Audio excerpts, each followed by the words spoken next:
Hey everyone, I'm Dan from JazzComposersPresent.com, an online space where composers, musicians, and listeners come together to celebrate the music we love. I'm joined today by Rufus Reid, legendary bass player, band leader, Grammy-nominated composer, and co-founder of the Jazz Studies and Performance program at William Patterson University. Rufus is here to show us how to use Ostinato to set the mood of a composition. Just want to discuss that I use a lot of bass movement in much of the things that I do, not just because I'm a bass player, but it probably has something to do with it. But I think the bass movement is really important to develop in an interesting way and hopefully engaging music. And the bass ostinatos sometimes, can be overdone and they don't have to be like absolutely verbatim, but I have two examples I'd like to show to you at one point. But everything that I've done, and we did this a few months ago, talking about my extracting from some of the big band pieces that I've written into small group situations. And I use the same kind of concept. So I've extracted from these larger pieces to give you an idea. And just to keep things moving, the first one we're going to listen to is a piece called Dream Gliding, which is coming from the recording Rufus Reid Quintet live at the Kennedy Center. And what you're going to see is the original rendition of how I put it together.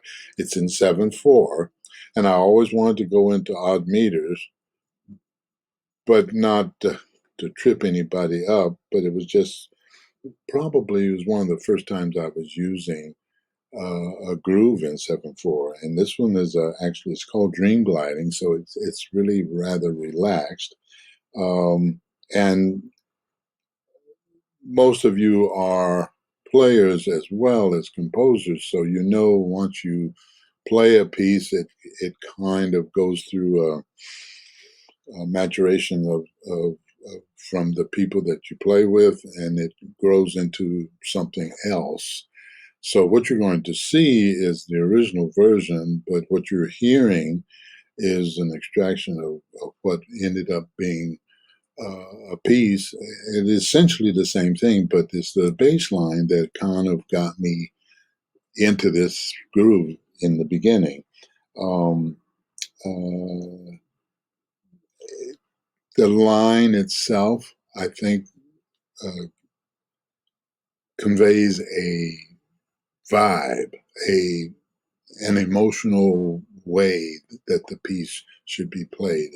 And this one, Dream Gliding, it just kind of glides along, and it's not in a hurry. But as we got more into it, and the ostinato was not completely all the way through. I use a lot of the devices that I love Cedar Walton, and a lot of his pieces had two sections in it, and one would be more simple harmonically, perhaps, and then the next section would have more motion and more sophisticated harmony. And when you look at the whole thing, it actually has a nice piece. So let's just listen to and see what Dream Gliding is.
Yeah, we just took the second ending, and that's how we would end the piece.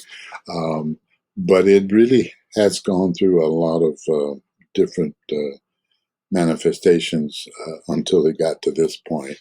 And I hadn't even thought about that middle section swinging or whatever, but it just kind of started that way with the group. And I said, oh, let's keep that in. But the vibe was still there. And I think that's really what I wanted to bring out to you. The next situation is a tune called The Gatekeeper, which is from the recording on Sunnyside Records, called The Gatekeeper, G-A-I-T. We all have a gate. When we walk, there's a specific, everyone has an individual gate as when they walk. And as a bass player, I'm the gatekeeper, keeping the groove. I think that's where the title came from. But this one is a real strong ostinato groove, more funky. It's different harmony moving underneath the ostinato, and but it was also here's another example of taking the ostinato, and then there's a release where it begins to go from a funky pattern into a straight ahead walking groove. Here again, this is where I basically stole the concept of the two different kinds of sections, and I'd like you to listen to this one. It's called The Gatekeeper.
Yes, you see how I even took it into kind of a canon situation before the solos.